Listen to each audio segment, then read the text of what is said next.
Kimda uyida qizi bor? Hamma uyda bormi? Men bugun uydagilarga bir voqea aytib berdim.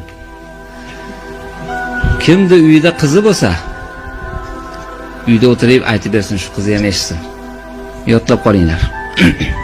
Qirg'izistonda Chubak hoji degan bir kishi borlar.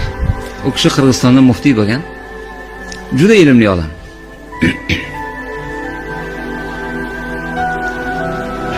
Bir kun xonamga bir ayol kirib keldi deydi. Bolachasi bilan. Hazrat, sizdan bir narsa so'ramoqchiman. Men namoz o'qiyman. Ammo erim meni namoz o'qishligimni yoqtirmaydi. Men unga bildirmaslik uchun dushxonaga kiramanda bir burchakda qimtinib namozimni o'qib olaman. Keyin tashqariga chiqaman, sochimni ho'llab chiqaman. Namoz o'qiganimni bilib qolmasin deb. Men erimni aldab kelaman. Shu namozimni Alloh qabul qiladimi deb so'radi deydi. Men u yerda o'tira olmadim deydi. O'zimning xonamga kirib ketdim. Yig'lardim. Ey Robbim, bizi Qirg'izda shunaqa qizlari bormi?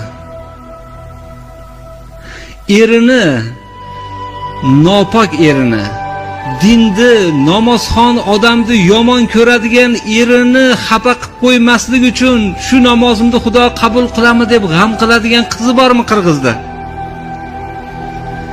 Inshaalloh biz yo'qolib ketmas ekanmiz hali beri. Inshaalloh musulmonlar tug'ilar ekan bizdan. Mana shu qizlardan haqiqiy mard yigitlar tug'iladi. Mana shu qizlar mard qirg'izlarni katta qiladi deb duo qilardim, yig'lardim deydi. Qizlaringizga aytinglar. Shunaqa bo'lsin. Shunchalik izzatini qilsin erlarini. Shunchalik hurmatini qilsin. Namoz o'qimaysan deganni ko'ngliga qarasin. Men buni aldayapman, menga unga bildirmay namoz o'qiyapman, namozim qabulmikin deyapti.